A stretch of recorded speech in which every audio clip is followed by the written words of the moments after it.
আজকে ইলিশ মাছটা আলু আর বেগুন দিয়ে রান্না করব।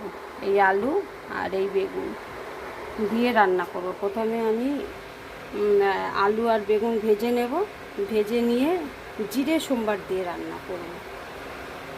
তো জিরে আর শুকনো লঙ্কা সোমবারে দিয়েছি।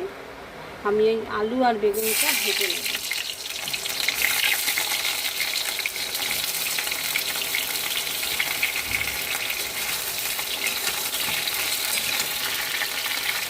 এর মধ্যে আমি নুন আর হলুদ দেবো আর কাঁচা লঙ্কা দিয়ে রান্না করব। আর নামানোর আগে একটু জিরে গুঁড়ো দেবো। এই পাকা কাঁচা লঙ্কাগুলো দিয়ে দিলাম। এটা দিয়ে তো ভালো করে কষাবো, কষিয়ে জল দিয়ে দেবো। জল দিয়ে তারপরে কাঁচা মাছগুলো ছেড়ে দেবো।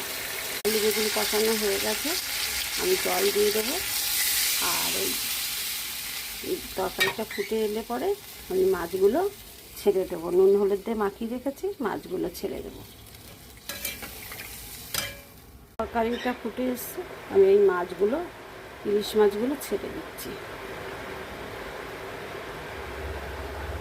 এই 10-15 মিনিট হবে, হলে পরে জিরের গুঁড়ো দিয়ে নামিয়ে দেবো। দেখো মাছের ঝোলটা হয়ে গেছে। আমি এই যে জিরের গুঁড়োটা দিচ্ছি, জিরের গুঁড়োটা দিয়ে নামিয়ে দেবো। হালকা পাতলা ঝোল, গরমের মধ্যে ভালোই লাগে। আর ইলিশ মাছটা খুব সুন্দর ইলিশ মাছ। এই আলু বেগুন দিয়ে ঝোল করলে খুব সুন্দর খেতে লাগবে।